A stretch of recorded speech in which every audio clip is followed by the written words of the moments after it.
In this video, you'll learn essential cleaning tips and general precautions for your Live 2.0 device. First, let's look at how to clean the headset. Use a soft, dry cloth to gently wipe the exterior.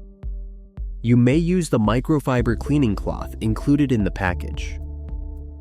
Avoid harsh chemicals or alcohol, as they can damage the surface and materials. Make sure to thoroughly clean the fabric padding as well.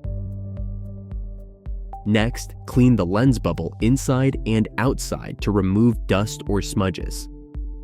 If you use a lens cleaner, spray it on the cloth, not directly on the headset. For clearer vision, you can also remove the phone from the headset and wipe it down with a dry cloth. Be sure to clean both the rear camera and the phone screen. When not in use, store the headset in a clean, dry place, away from direct sunlight.